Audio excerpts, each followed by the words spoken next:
ถามมามื้อนี้ก็มาอยู่ที่บ้านกับปื้อหรือว่าเพื่อนน้องบุษบาคือเก่าเนาะพี่น้องเนาะมากับบ่าวสายแล้วก็บ่าวป้องพี่น้องเอ้ยมันเป็นจับเกาะให้บ่าวมิกอยู่ตอนนี้เนาะพี่น้องเนาะก่อนอื่นหมดกับทักทายสบายดีพ่อแม่พี่น้องเมื่อสุขุสุคนเด้อที่เขามาสู่สองบ่าวมิกเนาะเพราะว่าสิอยู่ฝั่งไทยหรือฝั่งลาวหรืออยู่ต่างประเทศก็ยินดีเข้าสู่สองบ่าวมิกแชนแนลเป็นเก่าเป็นเดิมพี่น้องเอ้ยมามื้อนี้ก็บ่ได้มีหยังหลายพี่น้องเอ้ยมาอัปเดตน้องบุษบาแล้วว่ากับบ่าวสายนั่นแหละเนาะพี่น้องเนาะว่าจังใดเนาะเพราะว่าช่วงนี้กับบ่าวสายมาหาน้องกันตลอดพี่น้องเอ้ยก็จนสิบ่ได้ไปกับบ่าวมิกเลยเนาะพี่น้องเนาะก็สิมาหาทางบ่าวสายหรือว่าน้องบุษบานะครับสิมาสอบถามน้องๆเพิ่นนี่แหละว่าเป็นจังใดแท้เนาะแต่ว่าอยากคู่นะพี่น้องเอ้ย เพราะว่ากระเบิงลายคลิปเนาะเพราะว่าบ่าวสายช่วงนี้สิเขามาหาน้องกันตามความรู้สึกว่าความรู้สึกน้องบุษบากับบ่าวสายความรู้สึกในใจของน้องเป็นจังใดกันแท้เนาะก็สิไปดูน้ำกันตอนนี้พี่น้องครับไปเนาะจะหาทางน้องเขาเลยเห็นบ่ ครูจิตหาบ่าวสายพี่น้องเดี๋ยวกระถือกันว้าเมียงหวัน คิดว่าเพิ่ง กระเพหน่อยเนาะแม่นบ่ จักดิประเภทหน่อย กระเพหน่อยกระเพกะติหมอนโอ้กะงามไปหาครูหิ่มกันพี่น้องเลยบ่าวสาย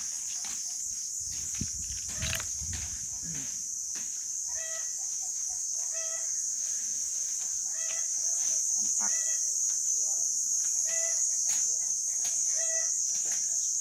ก็ได้เกะไทยเนาะพี่น้องเนาะไทยเสือเนาะงามเลยแต่ว่ากินเนี่ยกับบ่หมดหรอกพี่น้องลายเลย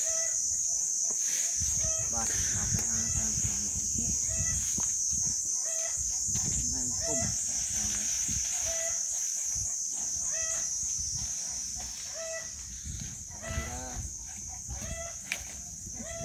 สวัสดีบ่าวสายเนาะบุษบาเดี๋ยวเก็บตังค์ อันนั้นมันทั้งบ้าน อนามัย เลย บ่าวสายนี่อยู่นี่ตลอดพี่น้องเอ้ยไม่ได้ก็เห็นหนา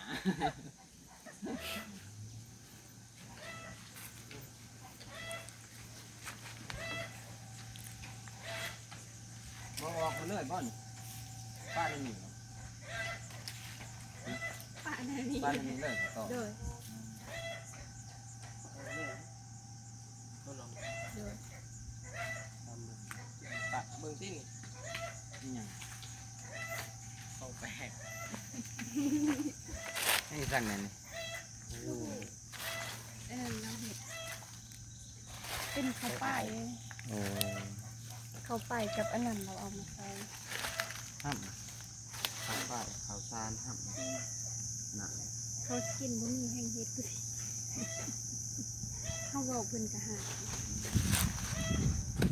เลยไปใส่มัน เขา เลยไปใส่ตีเวียดงานแหละ เพราะว่ามันบ่ใส่นัดบ่เนาะไปใส่พี่น้อง ถ้าน้องไม่ได้นัดนะถ้าน้องคนบ่ค่าแล้วสิพาไปดูเลือกคนอีกนะ นี่บ่ เลยส่วนน้องถ้าบ่ค่านะก็เอาเขาแนวเขามาผม มาแวะลิ้นน้ำหนองพี่น้องมาทำทางน้องหนองสองคนเอาบ่าวสายเลยครับยังได้กันเถอะเนาะ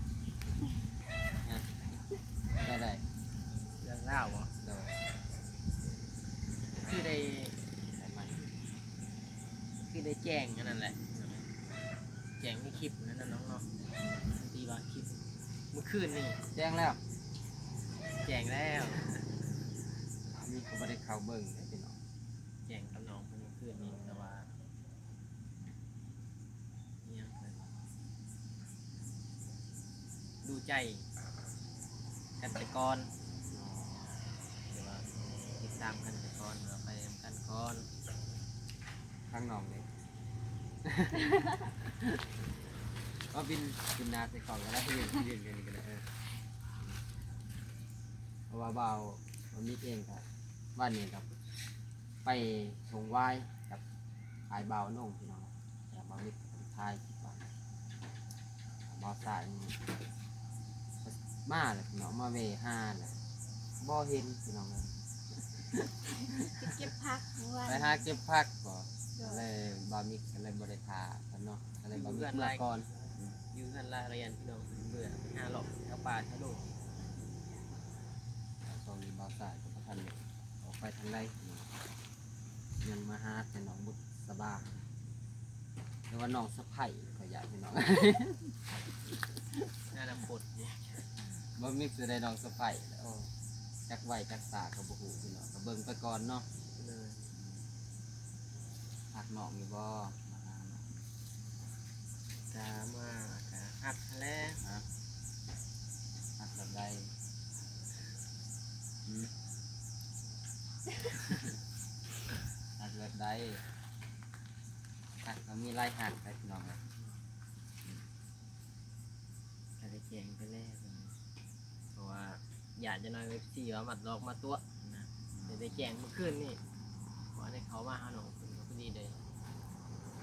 ตามทิศเรื่องที่เขาเดือด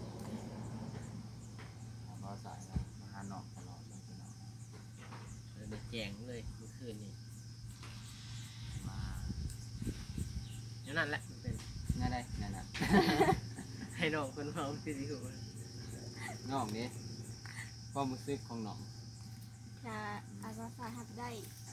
คือว่าโอเคเพราะว่าน้องมีแต่โตกับหัวใจแบบบ่มีอิหยังดิ้นรนปัญญากับบ่มีแถมแบบเกิดมากะแบบครอบครัวกะบ่สมบูรณ์นะเพราะว่าการเสาหลักของครอบครัวไปแม่เกิดยากค่ะ ได้บ่บาสายนะ กะหับได้หมดนะแนว กาเสียหนอกกันพี่น้องแต่ว่าอนาคตเบิ่งกันไปก่อนเนาะ เบิ่งกันไปก่อนแต่ว่าถ่ายตาหักแบบนอกแบบนุ่งแต่ว่าหักเสมอพี่น้องบ่ได้ งามอยู่บ่ ฮะ งามอยู่ เอาบ่สายว่างามก็งามมันแหล้วเนาะพี่น้อง มาด้วยสายบุญแน่มาด้วยฮักแน่พี่น้องเอ้ย เพราะว่า มาพร้อมๆกันเลยมันก็จึงสิได้แบบลาเรื่องสามารถจะด้วยแต่สายบุญมันก็สิแบบเวลาเลิกมันมีแต่จิตเศร้าเลยเติมเต็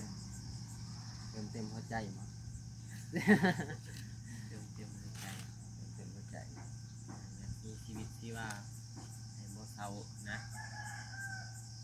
กินข้าวน้ำหนองเพิ่นเลยบอกเพิ่น เลยกินน้องเพิ่นเลยกินสุภักหาเองกินเอง เพราะว่าตอนมีถ่ายคลิปอยู่เพื่อนกันหนองเขามาท่านเมื่อกินข้าว สุภัก แซ่บเลยบ่กินกันที่สาว แซ่บ แซ่บแซ่บคือยืนกันเองบ่ บ่ แซ่บคือเพื่อนเองนิดนึง มากินข้าวยืนกันหนองมันลายจนบ่กินข้าวยืนกันพี่น้องตอนนี้ เพิ่นเขาน้องเพิ่นก็จะซื้อใหม่อยู่เด้อ จะได้ซื้อให้น้องเพิ่นใหม่แล้วบ่ใส่เนาะนะ ยังมาทันมีอยู่ น้องบ่ยานเปื้องบ่ใส่มากินนะ บ่ บ่ โดย เต็มใจบ่ โดย มะนาวบ่ใส่เสื้อให้สัก บ่ โอกาสมันนี่คือว่าหนาวของบ่หนาวปานใดติ เดี๋ยวมันเป็นมีลมว่านั่นอีกมีแดดมี เก่าเลยเด้ ส่วนลง แล้วก็ป้าให้ผู้กินร่วมกันเนาะ มันสิเป็นบ่ สองเบามี เอ้าสิเป็นหยัง สองเบาสายกันยังอุ้ยหนอเป็นว่าเกิน เกินอยู่บ่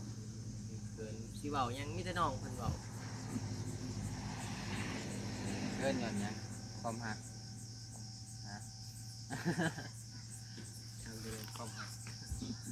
บ่มีหยังมาให้อายมื้อนี้ครับ โดยว่าเป็น มา หยัง เอามาลิ้นมา มาลินน้ำนองลินน้ำนองสะไพรเดียว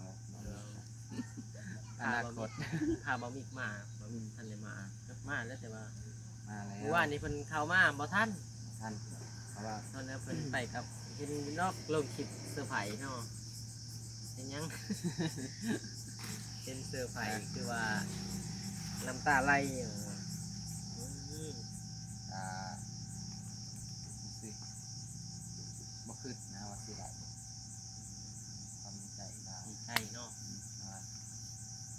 แต่ว่าเฮาไปก็บ่ได้ฮู้ได้ว่าไปทางลาวก็บ่ได้โทรบอกทาง ไปอยู่ไส นะ ไปอยู่ไส ไปพุ่นนะเด้ว่าไปถ่ายคลิปเลยว่าขึ้นไปเลยขึ้นไปเลยครับบ่ได้ฮู้เราว่าอายสิไปถ่ายตกใจกับเห็นนะ จะมาสู่ต่อไป เนาะ อัปเดตน้องแล้วอัปเดตน้องมุสบานี่ โดย อัปเดตกับเบาสาย ให้เบาสายมาหาน้องคนเดียวก็เป็นห่วงความปลอดภัยน้อง เดี๋ยวต้องมีอ้ายมานำเน่จังมันคือน้องพี่น้องเนาะเพราะว่าจะได้บอกซ่อนน้องกันกันสิ่งใดมันบ่ดีกันของคนเฮ็ดเนาะใดที่มันดีเนาะทำเฮ็ดไปเนาะให้เกียรติน้องเพิ่นแน่ว่าน้องเพิ่นก็แห่งตัวคนเดียวเพราะว่าแม่นบ่ให้เกียรติน้องเพิ่นแน่เนาะเห็นอยู่บ่น้องเพิ่นก็เห็นบ่ เห็นหมด น้องเพิ่นไปใช้มาใช้ครอบอยู่บ่ บ่ ปะ สั้นคือหมูตับ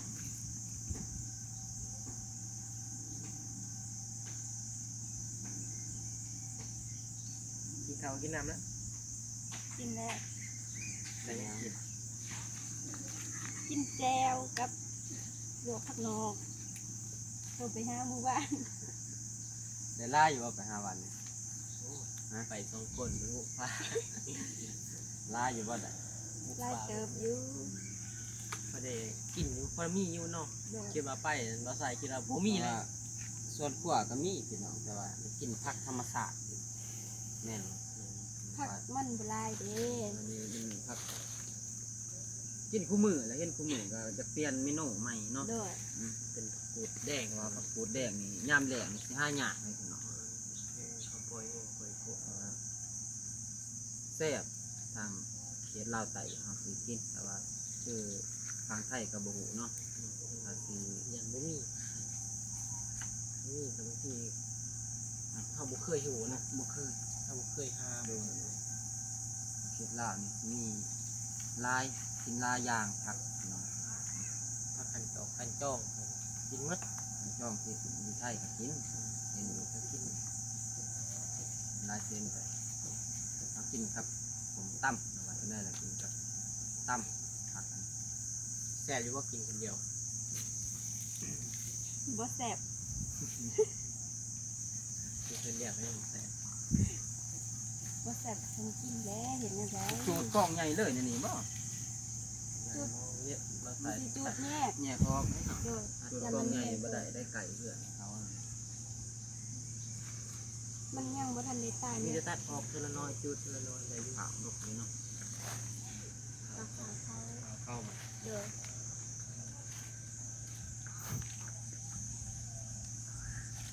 มียังทีนี้มาแวะลิ้น เออ ก็ว่ามาส่วนน้องเลย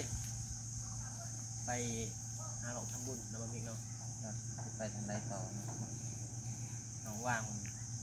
บ้าน ถ้าว่างก็สิส่วนทั้งสองบ่มีเลยจริง เพราะว่าไปเปิดให้น้องไปเปิดนี่ หมู่เปิดตา เพราะว่าทั้ง FC คอมเมนต์มาว่าให้น้องบุษบาเว้าคนเดียวเบิ่งเพิ่นว่า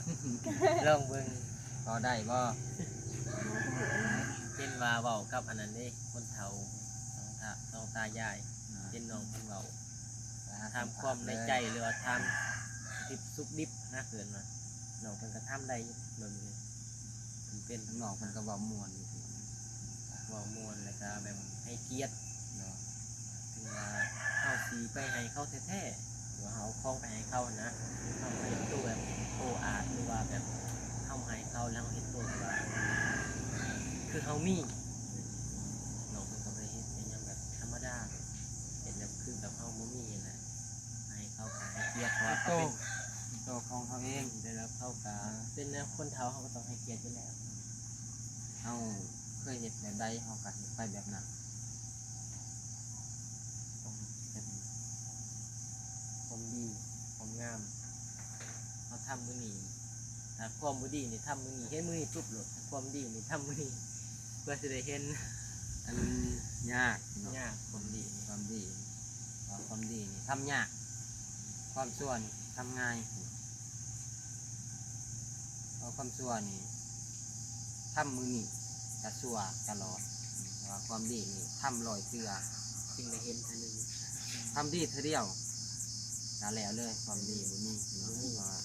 คือคนว่าแหละทำดีลอยขังร้อยหนึ่งขังกับทำผิดพลาดก็คือว่าแล้วเลยความดีนะครับนี่แหละ ทำ เขา ดี จะว่า ทำเร็ว1ครั้งหมดเลยคือสิทำดี100ครั้งบ่เหลือไปบ่ ไป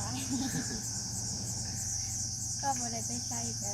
ไปนำได้อยู่ เนาะ ไปหาเลาะ ทำบุญ ทำบุญหรือว่าช่วยเหลือคนทุกข์ยากตามที่เฮามีนะ เบา สิบเศร้าพั บาน มิกเองกับมาเรียนน้ำนองมันกับบริมีตั้งให้ ยังก็ใส่กับพี่ ว่าทางบามิ มี ก มาเที่ยวหรือว่ามา คือ ให้กำลังใจ เห็นแหละพี่น้องบามิกกับบริมีรายได้เนาะทำไม่มีรายได้คือเขาแล้วก็ยังสวกเก็บเรียนอยู่พี่น้องหาประทานมีเงินมีคำหรือว่าไปหาหนองหรือว่าไปหาคนทุกข์ยากนั่นแหละพี่น้อง ไปหาผัดมันหาบางทีได้สื่อบ่มีหาเขาก็บ่เป็นพี่น้อง ที่มอบให้เขาเล็กๆน้อยๆครับของเขาบ่มีเขาบ่เป็นสิใหายพี่น้องคือแต่ว่าอัปเดตให้พ่อแม่พี่น้องได้เห็นนั่นแหละพี่น้อง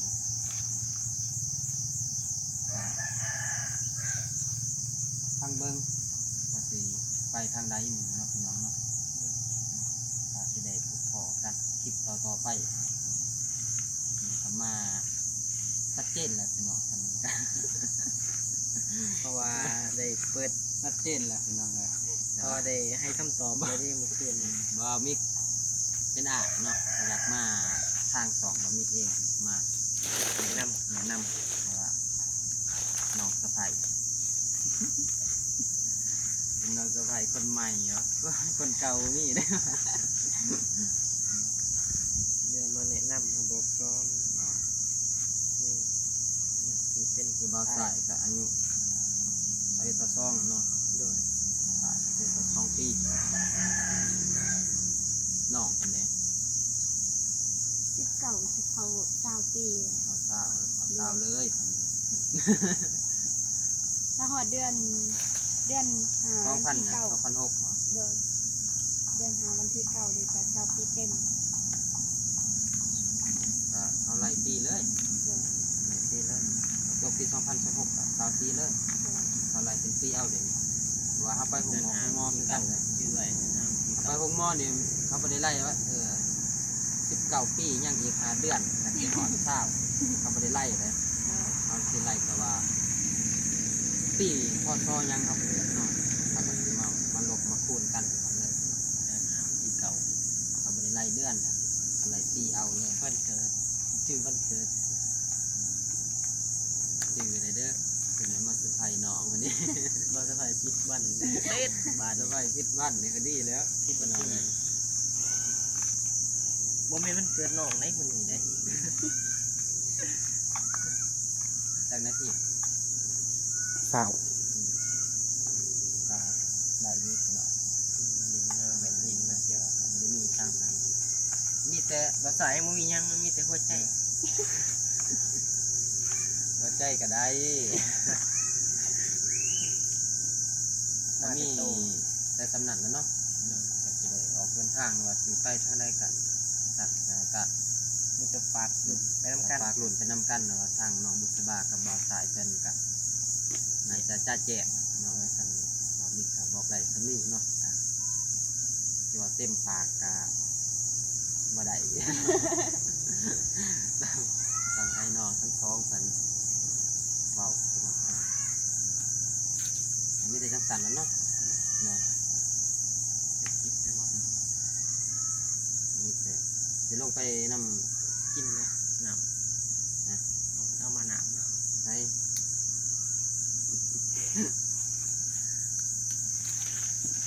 มีน้ำให้สิ ได้แล้ว มีน้ำให้สิ ไม่ได้เห็นหยังมาเรียน เอาน้ำใจเด้อ บ่กินบ่เป็นเนาะ อืม ยันผิด เอาพิธีบ่ได้แล้ว บ่ผิดดอก อันบ่เป็นหยังพี่น้องว่าอยู่นี่เขาคือศาสนาพุทธเนาะพี่น้องเนาะ คณะพุทธคือ บ่ กัน แม่นที่อ่า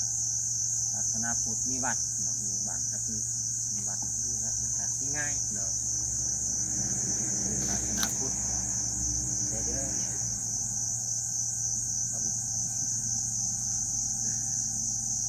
อิ่มเลย เห็นแล้วอิ่มเลย หวานขึ้นน้ำมะพร้าวเลย เห็นแล้วอิ่มเลย เฮ้ยบ่มีเด้บ่ยากเนาะ นะ พิธีเด้เนี่ย อ่า อัน พิ นี้ ธี อันนี้พวก ให้หนึ่งพ่อกินพอเป็นพิธีเนาะเลย เจ้าห ให้ น้าที่ผิด ให้มือกรอง ก็มีหีกนี่ผิดเอาไปใช้เอากินน้ำก็แปลว่าหักแพงกันเนาะบ่รังเกียจกันเกินมา